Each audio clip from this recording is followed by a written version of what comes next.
and growth are at stake. Trade talks terminated. President Trump has announced that he is ending negotiations with Canada, all over an advertisement put out by Ontario's government.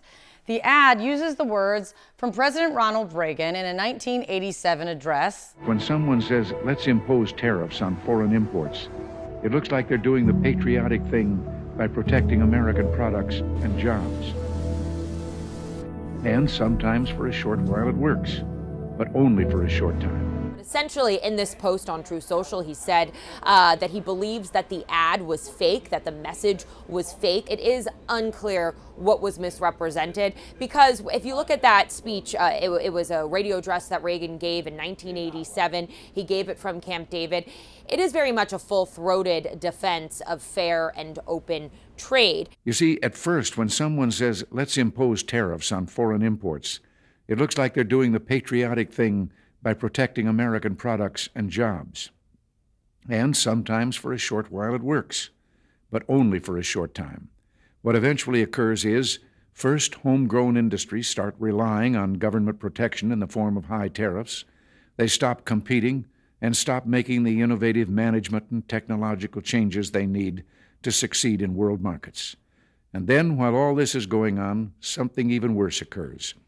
High tariffs inevitably lead to retaliation by foreign countries and the triggering of fierce trade wars. The result is more and more tariffs, higher and higher trade barriers, and less competition. So soon, because of the prices made artificially high by tariffs that subsidize inefficiency and poor management, people stop buying. Then the worst happens. Markets shrink and collapse, businesses and industries shut down, and millions of people lose their jobs. The memory of all this occurring back in the 30s made me determined when I came to Washington to spare the American people the protectionist legislation that destroys prosperity. For months, we have stressed the importance of distinguishing things we can control and things we can't control. We can't control the trade policy of the United States. We recognize that that policy has fundamentally changed from the policy in the 1980s, 1990s, 2000s. And it's a situation where the United States has tariffs against every one of their trading partners to different degrees.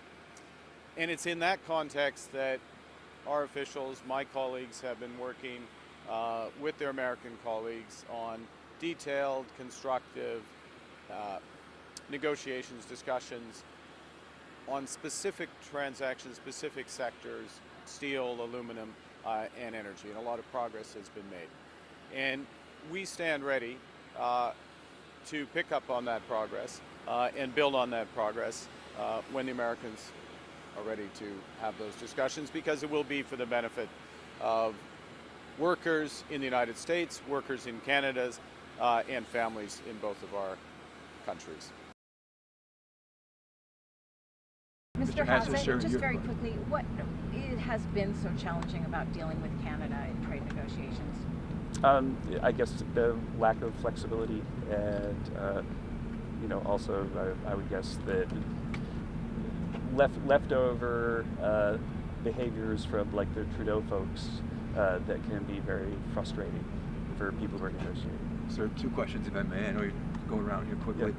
For just simply your assessment of the latest inflation numbers, CPI numbers, 3%. The inflation numbers were fantastic. 48 Bloomberg economists got it wrong. It was the core was down relative to August and down relative to expectation.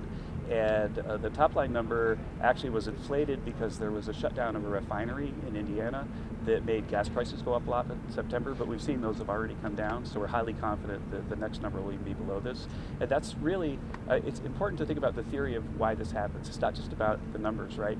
So what happened was we got the worst inflation spike that we've had in our lifetimes because President Biden and his team had runaway spending, runaway deficit spending. I'm here to tell you that we just ran the numbers getting the monthly Treasury statement, and the deficit this year is going to be about $600 billion lower than it was last year. And that $600 billion decline is about equal, $200 billion of it is lower discretionary spending. And so because of that, there's less inflationary force pushing prices up. And so normal macroeconomics got it right when we said that Biden was going to cause inflation, and we're using it now to get it back under control. And then on this ad that President Trump was referring to up in Canada and Ronald Reagan, have you seen the ad, sir, yourself? I'm not going to talk about that. Mr. Hassan, sorry, it was hard to hear you. Is there an update with regard to potentially placing tariffs on Colombia? That is something that the president... I don't have an update for that, sorry. Mr. Hassan, sorry, forgive me if you already addressed this, it was hard to hear you, but was there something specific that changed in negotiations with Canada that elicit that are why the president... I'm not directly engaged in the negotiations, so you should talk with James Greer, especially. He'll be the one who will update you on that. And then on the SNAP, if I could follow on the SNAP payments, are you expecting the administration to release any kind of funding for I think Russ Vogt will get back to you on that matter.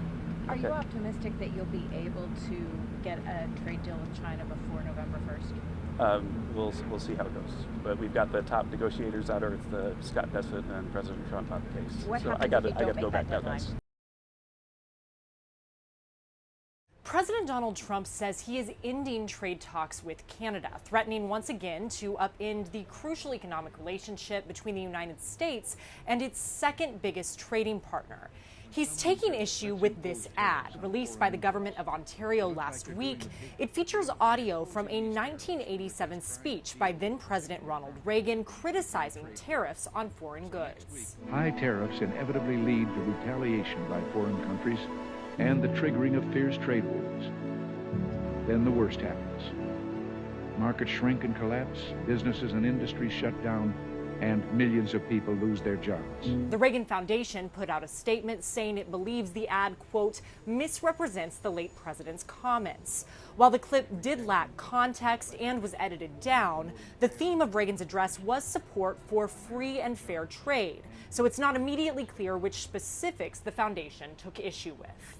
Trump reacted on social media, writing in part, the Ronald Reagan Foundation has just announced that Canada has fraudulently used an advertisement which is fake, featuring Ronald Reagan speaking negatively about tariffs, adding in all caps, all trade negotiations with Canada are hereby terminated. The relationship between the United States and Canada has been tense in recent months, in part because of Trump's tariff policies. In brief remarks Friday, Canada's Prime Minister Mark Carney said that the country is focused on what it can control, which he says includes developing new partnerships and opportunities. At the White House, I'm Julia Benbrook.